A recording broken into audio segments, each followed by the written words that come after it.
We are recording today's webinar, so if you happen to leave, you can catch it later. We'll have it posted to our website fairly soon, so just be aware of that as well. With that, we'll go ahead and kick off the program. Let's move a couple of slides ahead, please.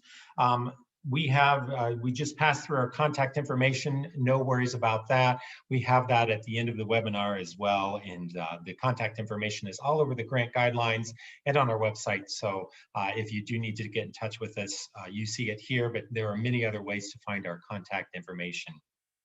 Let's go to the next slide and look at our agenda for today. We are going to cover a few different things. First of all, we're going to talk about Indiana Humanities and give you an overview of our organization. Now, I know that many of you have worked with us before. You're familiar with the work that we do, but because this is going to be such a popular grant, we imagine there are going to be some of you on this webinar that don't know about us, so we will spend a little time giving you an overview of what we do.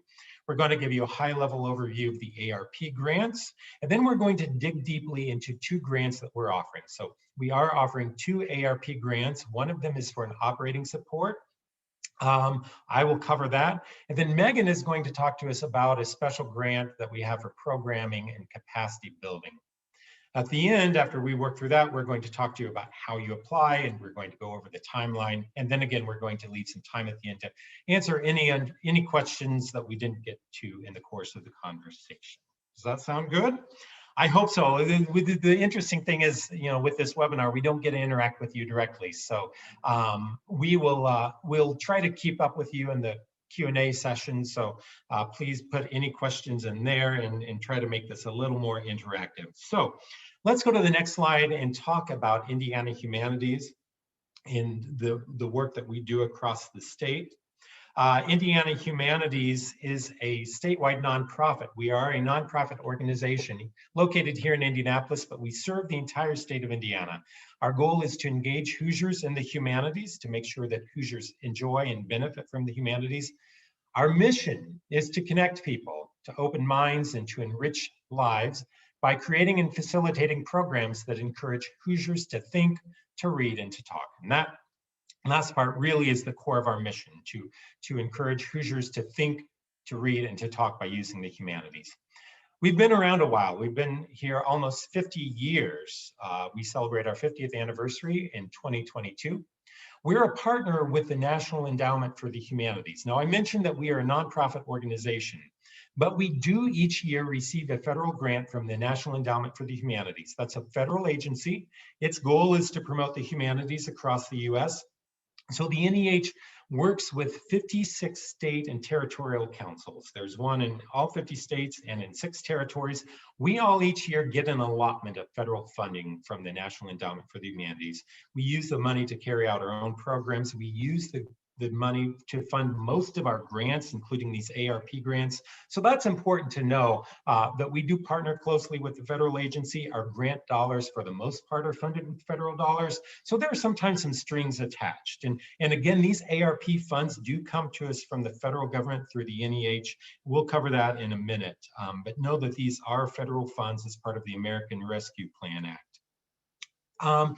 Next slide, let's talk about the humanities. We talked about this high-level mission of engaging Hoosiers in the humanities and using the humanities to encourage Hoosiers to think, to read, and to talk. But that is a word that often people confuse. What are the humanities? We often hear the expression arts and humanities. They often go hand in hand.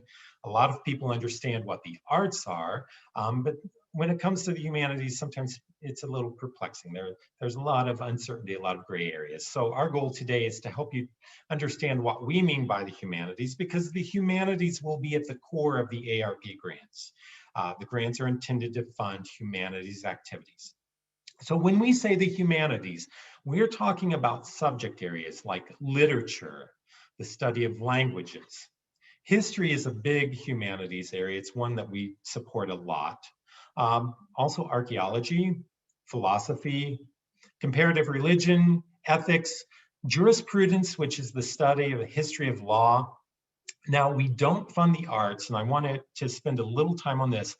We We don't support the creation, the display, the exhibition, the performance of art. So we don't fund arts related activities like painting, sculpting. We don't support, gallery shows. We don't support things like dramatic presentations or musical performances. But the NEH does say that the history of art, the study of art theory, art criticism, those fall into humanities categories. So if you were to have a program and you wanted to grant one of our operating, or rather one of our programming grants for an activity where you would bring, for example, a scholar in to talk after a performance about the themes of a play and put the play in context, that is humanities activities.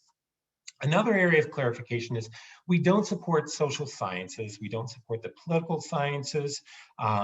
Humanitarian activities are not humanities. So we get a lot of questions about food pantries and homeless shelters, things like that. These areas are not, the social services, social sciences are not humanities topics.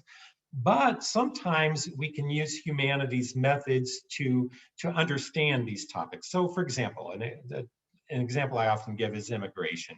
That in and of itself, immigration, we hear a lot about it today. It's an important public policy issue.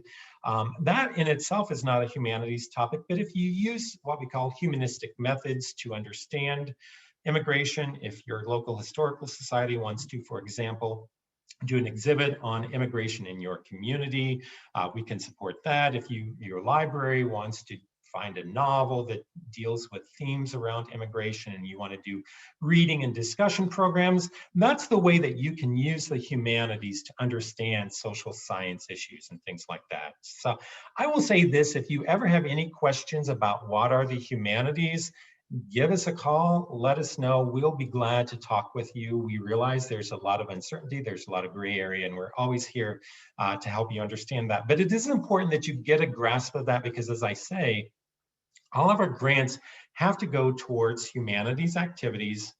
The ARP funds are specifically designated for groups that provide humanities programming or for humanities-based programs and capacity building. So this is an essential thing to understand. And again, reach out to us if you have questions. So we've talked about a brief overview of Indiana Humanities. We've talked about our history, our mission. We've explored a little bit about the humanities and what that means. Let's turn it over to Meg, and she's going to talk to you about how we at Indiana Humanities actually take this and put it into action through our programs. And then I will describe briefly our overall grants program, and then we'll dig into the ARP specific stuff. Thanks, George. I'm going to keep my description of our programs pretty brief because you're here to hear about grants today. But just so you know, we do design programs and present them in a variety of ways throughout the state. Often our programs are organized by these 2-year thematic initiatives that we develop. And right now our current theme is called Unearthed. And we're talking all about Hoosiers' relationships to their environments. So we have a variety of programs designed to get people thinking, reading, and talking about Hoosier environments. And George has helpfully listed a few of them here. One of which is our Campfire series, which is where we pair literature and nature to have conversations about Indiana's future. Basically, in that program, you go on a float down a river or a hike in the woods. We pause periodically to read poetry or literature and have conversations along the way. We also organize a statewide read during our theme. I was scrolling through the participant list and I see many participants in that program with us today, so thanks for being here. But One State, One Story, we encourage all Hoosiers to pick up the same book and have conversations around it. So we'll be announcing the next One State, One Story title on August 3rd. Next up, we have the Speakers Bureau, which is a group of Hoosier scholars that we curate that help us have important and meaningful conversations about the ideas surrounding the theme. So you can peruse our Speakers Bureau catalog now, and you can actually apply to host a speaker for free in your community up until the deadline is tomorrow. So if you're curious about that, you can chat me and I can send you some info, but that deadline is tomorrow. There is a touring Smithsonian exhibition called Waterways that's currently in North Webster, but will traveled to several other sites in the state this year to get Hoosiers thinking and talking about their waterways. And then we're also producing films and a podcast this year to encourage different ways of telling stories about how Hoosiers have connected with their environment currently and in the past. So that's kind of an overview of our current theme. I encourage you to go to indianahumanities.org/unearth to learn more about all of those programmatic elements. But we do have one other bucket of work that's probably worth noting, and that is we have a variety of literary programs. So we have Novel Conversations, which is a statewide lending library for book clubs. You can sign up and get sets of books delivered to you or loaned to you to have conversations. And then also we are the home of the Indiana Authors Awards. So every other year we recognize the best books written by Hoosiers and provide opportunities for libraries, schools, civic organizations to host those authors in their community. And then finally, we have a new initiative called Bookmark Indy, which is a literary tour of Indianapolis. And I encourage you to check that out if you're visiting Indy anytime soon, to see the stops and also some of the programs that are happening to highlight the literary history of Indianapolis.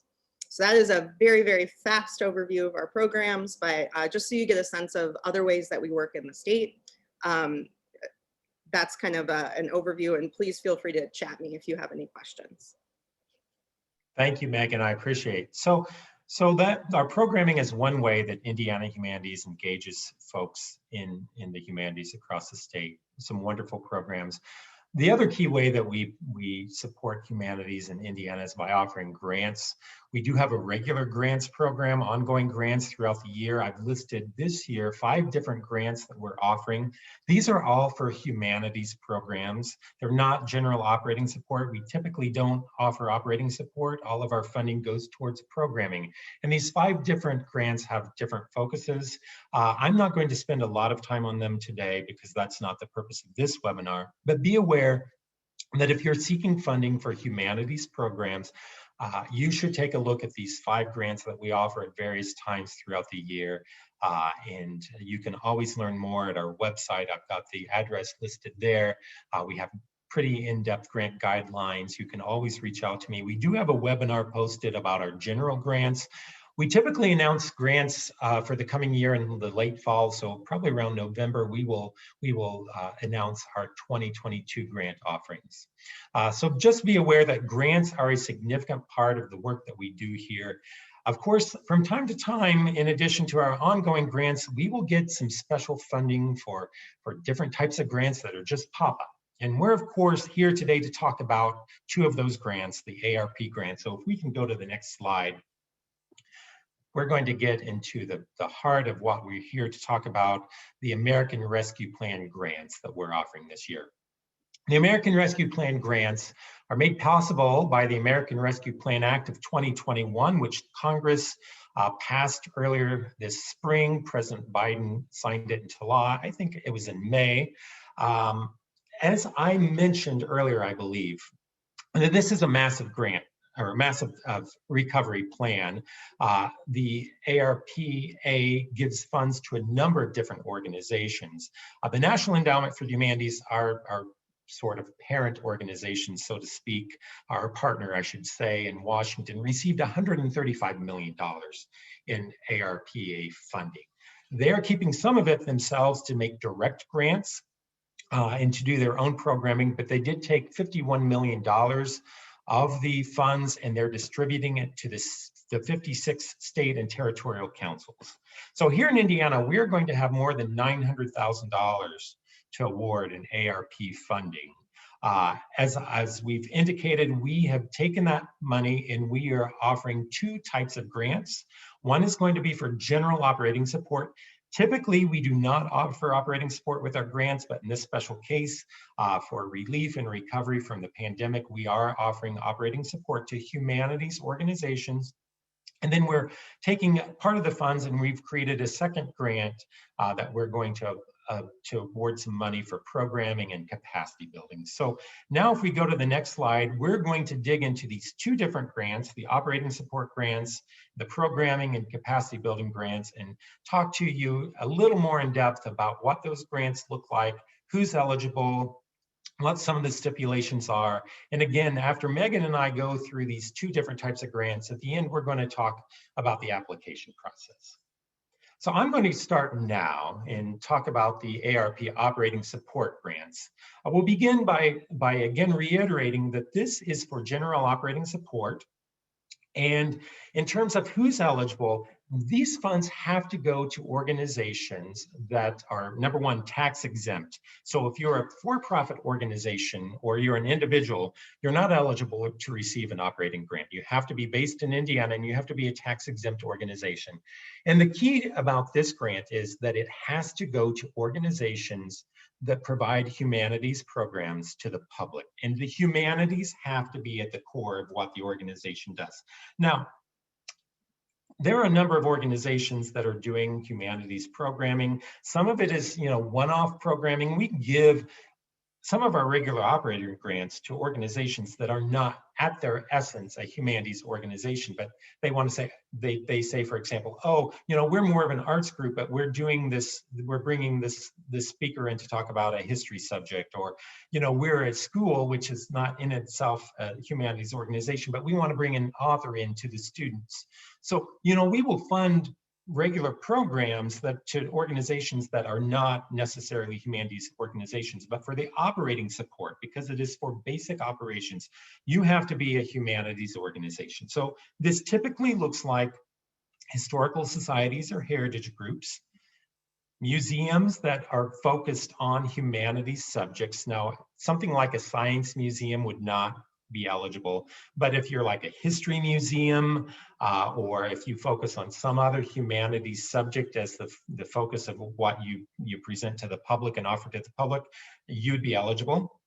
Historic homes and sites are good candidates for this grant. Colleges often have affiliated institutes or centers, and we're making them eligible for the operating support grant this time. We did not allow that during the CARES grant. Some of you may remember last year we gave a very similar operating grant as part of the CARES Recovery Act at the early stage of the pandemic. Last year we didn't let college humanities and centers and institutes apply, but this time we're allowing that. So, for example, the Mathers Museum, which is an archaeological museum down in Bloomington at IU, in this round, they would be eligible. IUPUI has an Arts and Humanities Institute up here in Indianapolis that would be eligible.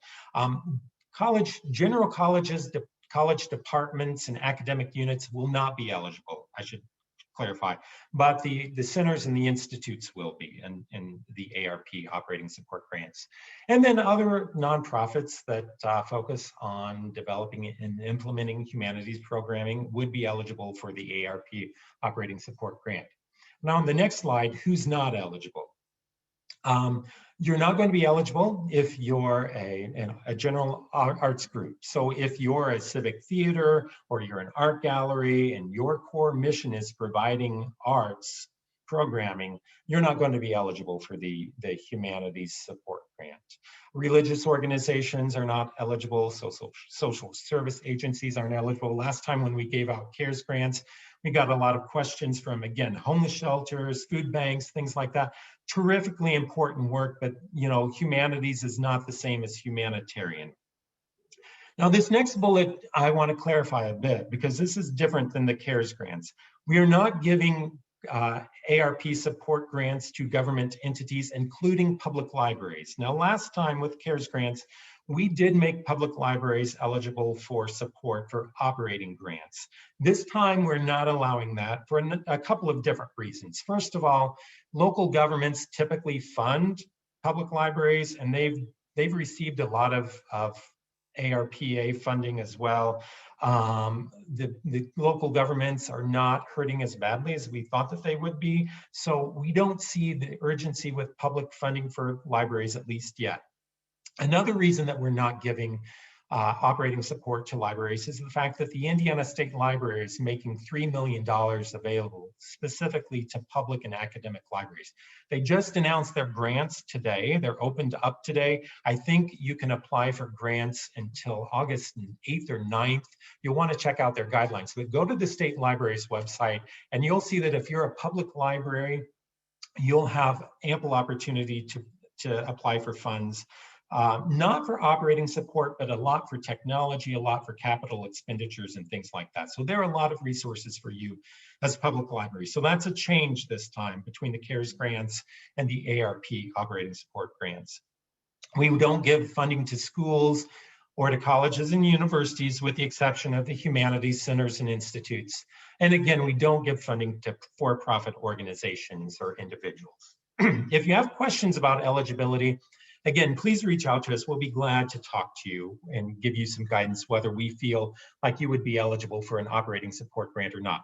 Now, I will reiterate, this is only for the operating support grant. If you're a library or a K through 12 school or a religious organization and you've got a humanities-based program that's in response to the pandemic, you can go ahead and apply for the programming and capacity building grant that Megan's going to cover.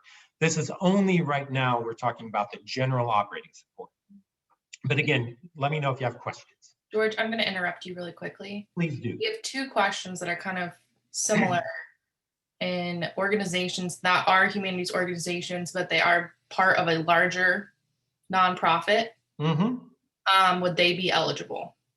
Potentially, I think it would depend on your funding situation and some of the specifics. So I would encourage you, if you're the person that's posed this question, let me know and we can talk about that offline. I'd like to know a little bit more of the details about it. All right. All right, let's go to the next slide. So with the ARP operating support grant, this is very similar to our CARES grants that we offered last year. If some of you are on the webinar who received grants with a CARES grant, this will look very familiar to you, although we have made some adjustments to it. Basically, the way we're going to work this grant is we're going to offer funding at 4 different levels based on your operating budget and your income level. If you're an organization with an annual operating budget of less than $100,000, you'll be eligible to receive up to $5,000 in operating support. If your operating budget falls between $100,000 and $500,000, you can receive up to $10,000 in operating support. If the budget's between $500,000 and $1 million, you can receive up to $15,000. And then if your operating budget is more than $1 million, you'll be eligible to receive $20,000. Now, on the application, we will ask you to provide us an average of your budget over the past 3 years before the pandemic. We don't, a lot of people's operating budgets and their income took a severe decline this past year. So we won't ask you to include this last year in your average, but before the pandemic, we'll ask for your previous year's funding levels.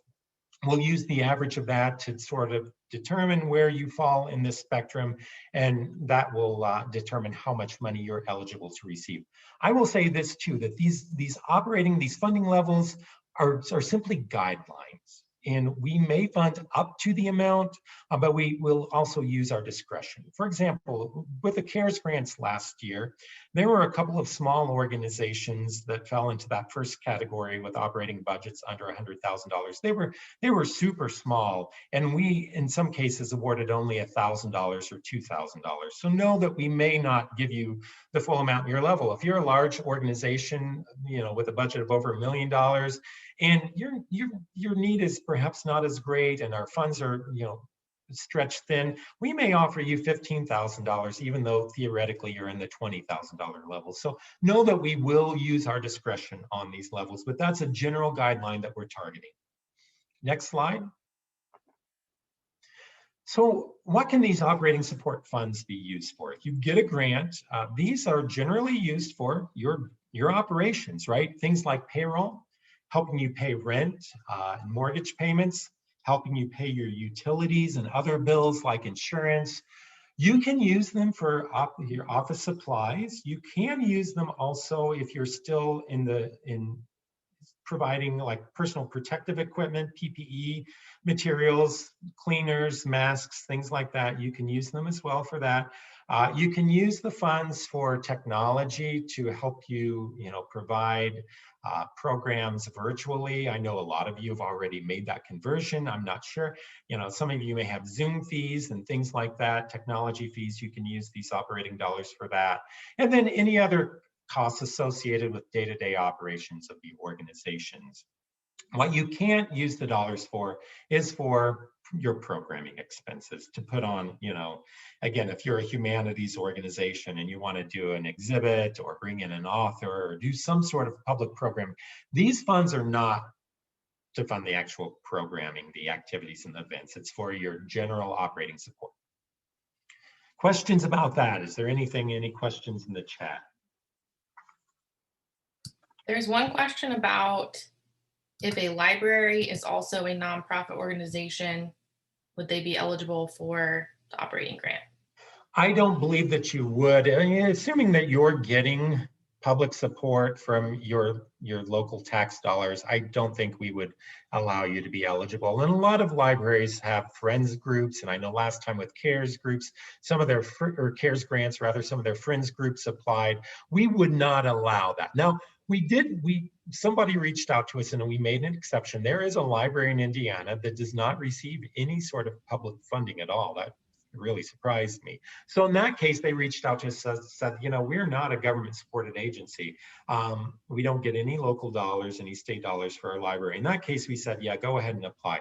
So if you have a case like that, there may be a question, let me know, certainly reach out to us, and we'd be glad to learn more about your situation and make a judgment on that. Judgment's a terrible word, but we'll consider your circumstance and work with you to let you know whether we think you would be eligible. Great. All right, next, was there something else? Does an organization need to have paid staff to qualify for this grant? Not necessarily. I think if you don't have paid staff, but you're providing humanities programming to your community and you have other expenses, that would be fine. It could be an all volunteer organization. You do have to be, again, tax exempt, and we will check your 503 status with the IRS. We will ask you to upload your 990 form for the operating support. I will ask you the operating support grant will ask you to upload your 990 to it. Some 990s are very long and complicated. We just need the first few pages of your summary, but you do need to be a tax exempt organization, but you don't necessarily have to have staff. There's a couple questions, George, about technology. Can you go more depth about what does that mean? Sure. So I'll tell you what, let's go to the next slide and let's talk about what funds can't be used for. And this may be a good segue for that. So because these are federal grants, we have to be very careful that if you're getting operating support, you're not using it for certain activities prohibited by the federal government, and specifically from the National Endowment for the Humanities. So you cannot use it to support any sort of activities that advocate for a particular political or religious viewpoint. You can't use it to promote religious perspective or a political viewpoint. You cannot use it to support policies or legislation. You can't use it to lobby, things like that. You can't use this, again, we're not going to give any operating support for organizations that don't at their core provide humanities programming, so just be aware of that. One thing that you can't use these operating support grant dollars for are for improvements like capital expenditures for facilities or construction or renovation. The NEH also tells us that equipment costs cannot exceed 20% of the total project cost. Now, I'm not exactly certain how that looks like with operating support. I guess I would say this, like if you get a grant for us, say for $10,000, my interpretation of this is that you could potentially buy some equipment, but it shouldn't exceed more than 20%. So in this case, the $20,000 or the $10,000 grant, that would be $2,000. So I do think if you needed to use some funding to to purchase equipment to help you provide programming that's tied to the humanities, whether that is, again, some more AV type of things, some computer equipment to do virtual programming, things like that. I think you could use up to 20% of your operating support for that type of purchase. I will also say that if you're a library, you'll want to look at these new grants that the state library just announced today, because they have a whole long list of all the sort of technologies, equipment that you can use this grant for. So if you're a library and you pose that question, I would definitely check out the state library's website, because that's what their grants are used for, a lot of technological purposes. So technology, I think, equipment that help you carry out your humanities programming. But again, if you have specific questions about that, shoot me an email and we can discuss exactly what you're talking about. Some other expenses that you cannot use operating support for, I won't go through all of these, but just some highlights. No food or beverages. We cannot allow you to use these funds for awards or scholarships. Fundraising, you can't use general operating support for. So if you're wanting to use these dollars to pay staff members, don't pay your development staff. That's all I ask about that. No fundraising.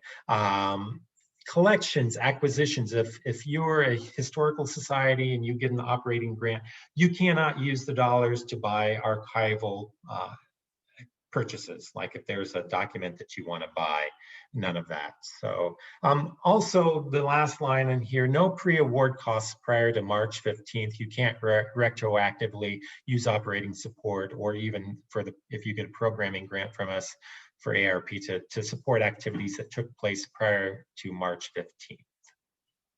Any other questions that have been posed in the Q&A that are pertinent to our conversation right now? I think you got them all. Thank you. Okay, very good. So we'll talk about the application process in a moment, but I will say that in terms of what we're looking for, you'll need to upload some budget documents. We're going to want to look at what your income was for this past year, what your expenses are. We will evaluate need and kind of look at where you are financially. We may not make awards completely based on need. There's a number of factors, what sort of work are you doing? How closely does your work align with humanities? How much money have you lost this past year? You may get an award even if you haven't lost money, but we'll look at need. We'll also look at geographic representation across the state. We're committed to getting these funds all across Indiana. So there are a number of factors. We have put in the guidelines online, the scoring rubric, so you can see how our evaluation team is going to look at these, but we'll weigh a number of factors. I will say if the CARES grants that we gave out last year are an example, we will get much more requests than we have funds for. So we will have to make some tough decisions, but hopefully we'll be able to help a lot of you and give you some operating support to help you move beyond the pandemic. A key thing that I will reiterate before we move into Megan's section is that, these grants are meant to help you prevent, prepare for, respond to, and recover from the pandemic. So on both of our applications, there's a question that you'll need to address and how these grants will help you do that to prevent, prepare for, respond to, and recover from the pandemic. So keep that in mind as you're filling out your application. With that, I think it's time to move over to Megan and let her talk about the programming and capacity building grants. Great, thanks, George. So for our second kind of grant type available through the ARP program, we're offering grants to support humanities programming and capacity building for humanities-based organizations. So the eligibility changes a little bit here. So again, you have to be a tax exempt Indiana organization, not an individual. And organizations that are eligible could include, but are not limited to, the list you see here. So you may be a historical society or a heritage group, a museum, a historic home, or other historic site. Libraries are eligible for these programming grants, so note that. Cultural centers, colleges and universities, not limited to humanities centers this time. K-12 schools and government entities are all eligible for the programming grants. Heading on to our next slide. In terms of funding levels for this grant, you can request up to $10,000 for programming and capacity building efforts related to the pandemic. So again, I'm going to emphasize, you're going to hear us say this phrase a lot, programs that prevent, prepare for, respond to, and recover from the coronavirus. That's the heart of the American Rescue Plan, and that is kind of what your programming or capacity building effort should be responding to. So you can request up to $10,000. When you complete the application, you'll have to complete an expense-based budget. So you'll actually have to budget for your programs and show us kind of what you intend to do and pay for. You'll submit that with your application to demonstrate how you'll use those funds. And we've also included a template with the application materials and a sample in the grant guidelines if you're working on that budget document. And I always recommend too, if you have any questions about budgeting at all, please feel free to reach out. We're happy to advise on that. Unlike our normal programming grants, we do not require a match. So it's $10,000. You do not have to provide any additional funds to match that amount. Next slide. So what can these funds be used for? I'm going to preface this by saying we are open to your ideas, conversations, etc. So please do reach out to me or to George if you have any questions about how to propose humanities-based programs that prevent, prepare, respond to, or recover from the coronavirus. But here are some ideas that we've had as we've kind of developed the grant guidelines and thought through how you might use these funds. So you may consider gathering or sharing oral histories about the impact of COVID in your community. Another thing, you could create an exhibition or presentation series about past pandemics, again, using history to understand how we are moving forward from the pandemic today. You could conduct reading and discussion programs that help participants reflect upon what we've been through in the past year and a half. Or you could develop programs that help you reconnect to audiences or reach previously underserved audiences so that you're able to re-engage with the community as you were before the pandemic. And I think that last one, there's a very broad or broader way that you could approach your programming with this grant. Okay, next slide. You also noted, so there's the programming element of this. You can propose humanities-based programs and carry those out at your organizations. But we're also suggesting that you could use these funds for capacity building. I think there's been a lot of reflection about organizations through the past year, both our strengths and our limitations that the pandemic have shown us. So you may say now, hey, we need to look forward. Like, we've learned things about ourselves in the past year and we want to, rethink how we're doing things. And strategic planning or capacity building efforts could help with that. So this may take the form of hiring consultants to help you develop strategies for moving your organization forward from the pandemic, engaging experts to help you provide more accessible public humanities programming in light of what we've learned in the past year, or provide your staff with training and development to grow your programming capacity. Any strategy or capacity you need to build to help your organization serve its audiences better or in new ways in light of what we've learned, those are the types of types of programs we would want to see funded through this grant. Note that you should seek grant funds for strategic planning and capacity building related specifically to the pandemic, not for more general strategic planning or capacity building. So again, as with all of the ARP funds, we want to see how is this a response to the pandemic. We have our other grant pools to support ongoing efforts and ongoing programs. These funds are intended to specifically help us recover from the impacts of the coronavirus. Next slide. So other activities or expenses you could consider include technical or consultant needs related to a digital transition or support of preservation and access programs. But again, note that as George said, your equipment costs, as per the NEH, cannot exceed 20% of your award. You may consider the expansion due to the effects of the pandemic of outdoor or virtual programming and activities from traditional environments to those that are more accessible. So you may need funds to help develop and implement the programming itself, but not for capital improvements. So you may be thinking, wow, we've learned so much in the last year. We need to make our programs more accessible. One thing that Zoom did was make it very easy for anybody to kind of tune in to things. And how do we keep that accessibility going forward? You could use these programming or capacity building funds to help make that transition, but note that it's not for capital improvements. So it's not, we can't fund the creation of anything within your building that you need to make programs more accessible. And again, we're thinking about maybe outdoor or virtual humanities programming that we've tried out during the pandemic.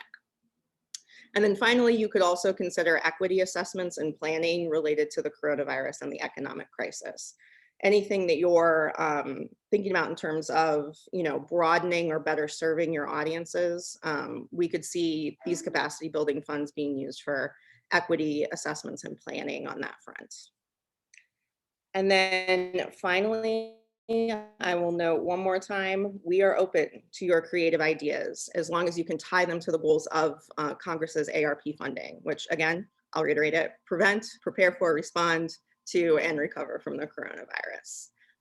So yeah, on the programming front, we are very open to conversations about, how you might approach doing humanities programming that responds to these things. But that's the thrust of this grant and how we want folks to kind of propose this programming. So I'm going to stop there and turn it back over to George, but I will pause for programming questions. Yeah. Okay, one question someone had is, does related to the pandemic mean only COVID, or could it also relate to racial equity awareness, which also happened during the pandemic? Or did you want to take that one? I think we'd be flexible. I think there's a lot that happened in 2020 into 2021 that's all intertwined. What I would say is, if you're leaning in that direction, why don't you give us a call or email us and kind of talk to us about the direction that you're going into. I think that, we have a little bit of flexibility there and can listen to your ideas and see what that might look like. Megan, do you have thoughts about it? I think as you're framing a grant application, the pandemic exposed a lot of things, including, economic disparities, et cetera. So as you're framing that kind of grant application, thinking about how you're talking about your project in terms of, what we've learned from the coronavirus, from the pandemic, and how we move forward from that. So I think constantly kind of keeping in mind the goals of Congress with these funds and framing your project in those terms will make for the most successful grant application. But as George said, we are very open to ideas and can be very flexible. So just reach out and talk to us and we can coach you further. Okay. George, I'm going to let you answer these two other questions in the Q&A. And we can move on. Oh, do you want me to tell you them? Yeah, are they up there right now, Shelby and Yep, Stephanie? there's one about the technology portion. Even if it's the main part of the grant, it can't be more than 20%.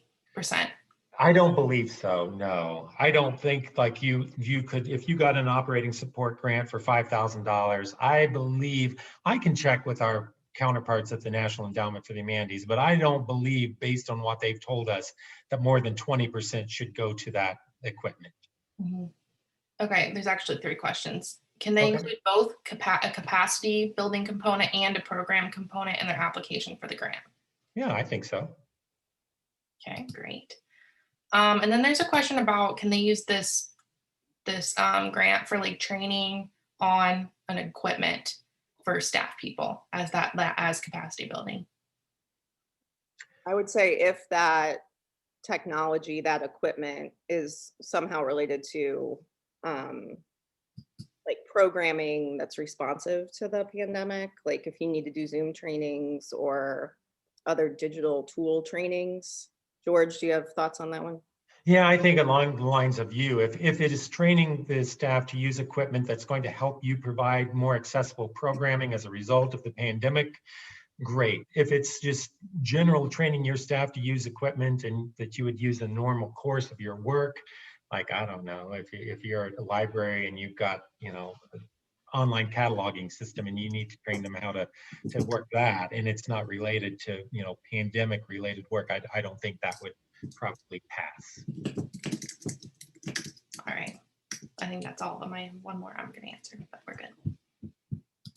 I will say, there's been some conversation in the chat. Again, we recommend that you put your questions in the Q&A and not the chat. But somebody did ask in the chat about the link to the library's grants. I did put a link in there, so check out the chat.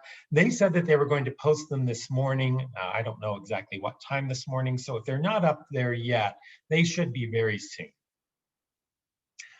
All right, and then I think we're ready to go on to the next slide, non-eligible expenses. Just kind of reiterate, a lot of these for the programming are the same as with the operating support. You can't use these programming or capacity building dollars to advocate, to lobby. Again, equipment costs to 20%, no purchase of food or beverages or alcohol. One thing that is a little different between our usual programming grants and these ARP grants is that you can't use the dollars for travel. Now, with our regular grants, the NEH tells us you can't use the funds for foreign travel, but now with these ARP grants, they're even saying that you can't use them for domestic travel. So to me, that says if you have a consultant that you're hiring for some capacity building, you apparently can't use these funds to put them up in a hotel or pay for airfare. Now, if they include that in their general expenditure to you, how are we going to know, right? But I don't think you can line itemize travel expenses. So that's something I want to point out. That's a little different than with our other programming grants, because usually you can pay for authors' travel expenses and things like that. Again, the restrictions on fundraising and can't use these dollars to re-grant and things like that. So if again you have questions about some of these non-allowable expenses, just give us a call or shoot us an email. Hey George, just to clarify, we do have one question in that. Travel, does that include getting site to site in state? I think so. Again, they're pretty strict about no travel expenses. So yeah, I would not itemize that as an expense on how you're using these dollars in case, the National Endowment for the Humanities would audit us and want to look at our records. Don't put travel on your budget, okay? George, someone had a question about how much of the programming grant can pay for personnel costs. We don't put any restrictions on that. So let's say that you ask for $7,000 for programming support and it's all going towards personnel, that's fine. We don't really, you'll see on the budget that there are different categories. This is very similar, excuse me, to our regular grant budgets that, we ask you, how are you going to spend the dollars? What part is going to personnel? What part is going to supplies? What part is going to, space rental and things like that?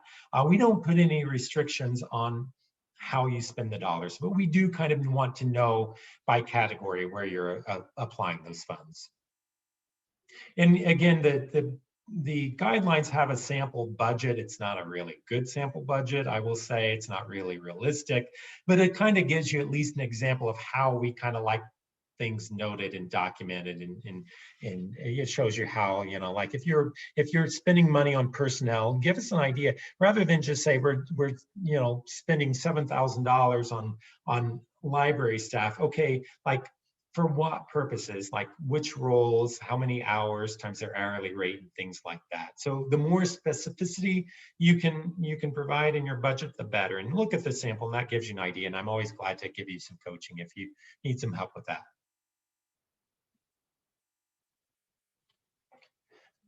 All right, so we've gone through an overview of each of these two grants, the operating support grant and the programming/capacity building grant. Now, how do you apply? You apply online. And if you've not visited our website, I encourage you to do so. You can find our group, the ARP grants in two different ways. First of all, you can go to indianahumanities.org and click on the grants tab, and they are front and center. Or if you want to go directly to the ARP grants page, you see the address there with the /ARP grants. If you go there, you will see a main page for the grants. There is a section called Grant Details that has a number of tabs, and it's not perhaps obvious if you're not looking for it, but under the Grant Details section, there's a tab for each of the two grants. And so, for example, you click on the grant or the tab that says Operating Support Grant, and there you will have spelled out the details of the grant. There's also a link to the grant guidelines. Make sure that you click on that link and you read the in-depth grant guidelines. We've spent a long time preparing for them. They're pretty in-depth. They should answer a lot of your questions, but read through the grant guidelines. I will say that in both sets of grant guidelines for the operating support and the programming capacity building grants, each set of guidelines spells out what you can and can't use them for, spells out who's eligible. Then each grant guideline has a section on what the application looks like. And it tells you all the questions you need to answer. It tells you all the information that you'll need to upload. So if you read those guidelines, you'll know exactly what you need to do and have pulled together in order to apply. When you're ready, click on the apply button. Now make sure, because there are two different grants, make sure that you're applying for the right grant. Don't get confused if you're wanting operating support and accidentally click the link for the programming and capacity building grant. I'll caution you about that. So make sure you're clicking the right apply button. When you click apply, you're going to go to our online portal. It's not technically through our website, it's through a Community Force website. That's the provider we use, but you'll go there.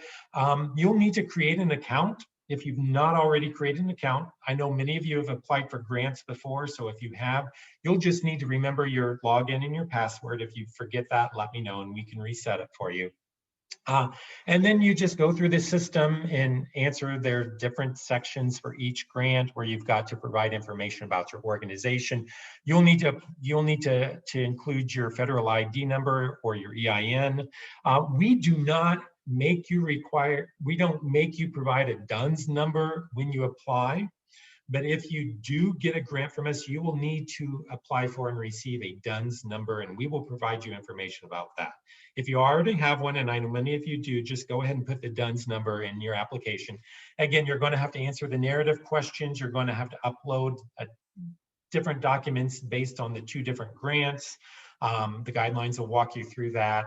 We also then ask you to provide a contact for e-payment. We want to get these grant dollars out quickly. If you are able to receive electronic payments, we strongly encourage that. It makes it much easier for us. It's faster. We're able to track it much better. So if you're willing to have e-payment, put the name and the email address of the person who would take care of that. So that's how you apply for grants. I will say that if you do receive a grant from us, you will get an in-depth project director guidelines. We'll let you know what you need to do after that. If you get an operating support grant, it's pretty easy. It's simply returning an agreement to us and we will pay you fairly quickly. If you get a programming grant, that's a little different. There's a little more administrative stuff that goes in there. We'll want to know what sort of programs you're putting on, if there are any public events and things like that. But we will provide you guidelines if you do get a grant. So let's go to the next slide and talk about the timeline for all of these. Applications for the operating support grants are due at the end of July at 11:30 p.m. on July 31st. Our system, for whatever reason, does not run until 11:59. It shuts off at 11:30, and I will note that this is Eastern Daylight Time. So if you're in counties in Central District, like up in Gary or down in Evansville, know that this is Eastern Daylight Time. So you've got to get it in by 10:30 if you're in Central. The programming and capacity building grants are due at the end of August. We give you a little bit more time to plan and put your programs or your capacity building efforts together. You have until August 31st, again at 11:30 p.m. Eastern Daylight Time. After you apply, we've got groups of reviewers that are going to evaluate the applications. We expect a pretty high volume, especially on the operating support grants. So we'll probably have maybe 4 different teams that are looking at them. We hope to have word back for the operating support grants by the end of August. So we'll allow ourselves a month to review those and get back to you. If you apply by the August 31st deadline for the programming and capacity building grants, we hope to have word back by October 8th. So we're allowing a little more time for those, about 6 weeks for those, but we're targeting for October 8th, and we will email you. And of course, on the application, you've got to provide us with all your contact information. So whoever you list as your project director, we will communicate with that person. As I said earlier, if you get a grant, we'll send you follow-up information on what you need to do to administer it. Now, this is very important, this very last bullet.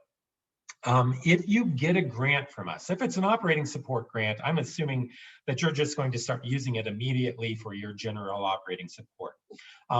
But in any case, however you use it, if you get a programming grant, your programs have to start no later than December 1st, 2021. That comes to us from the National Endowment for the Humanities. So if you, for example, are applying for some capacity building work and you're hiring a consultant, you've got to have that person in place, and the work needs to start no later than December 1st.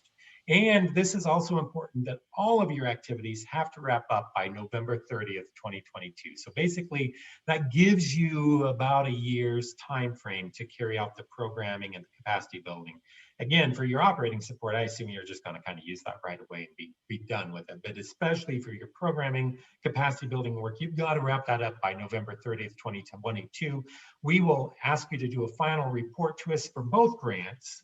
And that final report will be due to us by December 31st, 2022. So that's the timeline. Again, if you get a grant, we'll spell this all out in your project director guidelines and remind you of this stuff. So just be aware of that. We will be in close communication with you if you do receive a grant. George, question. We'll go ahead and turn it over to questions. Yes. How early can the programming grants begin? What's the earliest date they can start? They can start immediately. If you get word on October 8th or thereabouts that you received a programming grant, you can start immediately. And also based on what the NEH has told us, you remember on those restrictions that, it can't be for programs that start prior to March 15th. If it's for activities that have actually you've started and you get some funds for it, I think you could retroactively fund some stuff back to March 15th, which I think is when maybe Congress signed the law. Other questions? Claire did mention in the chat that we are allowing organizations to apply for both grants. Some state councils are making you choose one or the other. We're being real generous here in Indiana and saying, hey, if you're eligible for both, you can apply for both. So we have a question that says, do at least some of the funds themselves need to actually be spent before December 1st? No, they don't. The activities have to start no later than December 1. But if you don't actually use any of the money until, say, in 2022, that's fine. We don't put stipulations on exactly when you spend the money. Now, you couldn't say that you're using the funds for activities that you paid for before March 15. But let's say you get a grant, you start the activities here this fall, like in November, December, but you don't actually use the funds until like January, February, that's fine.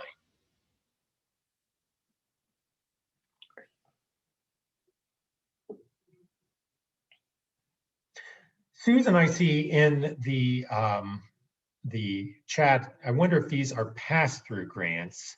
And I'm not exactly sure what you mean by that, Susan. So if you want to reach out and email me exactly with what you mean by that, let me know. What I will say, we are taking grant dollars from the National Endowment for the Humanities and providing them to Indiana organizations to provide humanities program in response to the pandemic. So in that sense that we are passing on NEH dollars to Indiana organizations. One of the things that I will point out as a restriction, you may not take these dollars and re-grant them yourselves. So if you get operating support grants or programming support grants, you cannot re-grant those dollars or pass them through to other entities. That's forbidden activity. You should use them on your own activities, your own programs, your own events. We have a question.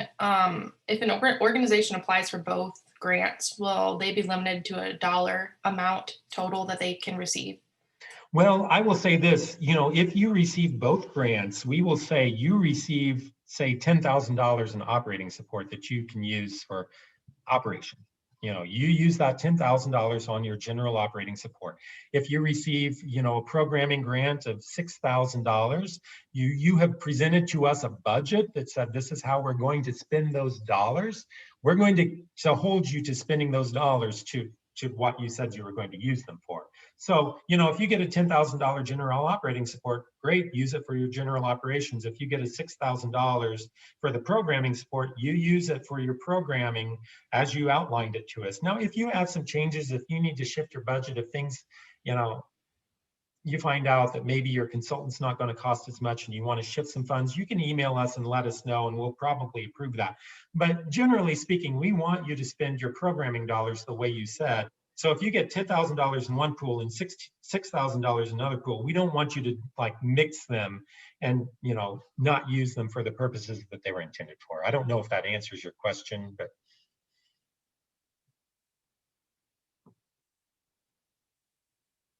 Okay. So Susan says, if they come to you from another source other than directly from feds, then you can use your dollars as match for other grants. So Susan, it sounds like you are getting some other, maybe some federal dollars for some programs and you want to use these as the match. That's actually not allowed. We didn't really cover that, but you can't use the same pool of federal dollars for the same purpose and to make matches. So that is some prohibited activity. But Susan, if you get this grant, email me and let me know exactly what you're talking about and we can work through that. But no, you should not be using, first of all, our grants don't require a match in this particular case. But you may get some other federal dollars that do require you to bring your own money as a match, and you can't use our federal dollars for a match for your other federal dollars.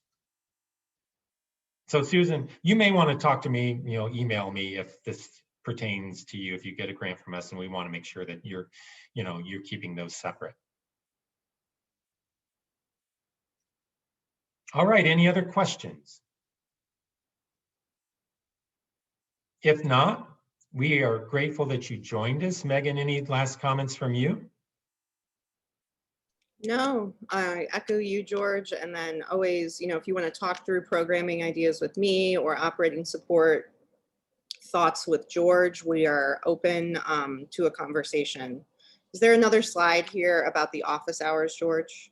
There are, I forgot to put those on the office hours, but I will say that's a very good point, Megan. We are having some open office hours at the end of the grant guidelines. You'll see those hours listed. There are 4 different sessions scattered throughout the month of July and into August, where I will be available online. I'm just going to open up my Zoom. You can pop in, open office hours, and you can ask questions if that's a great way to communicate.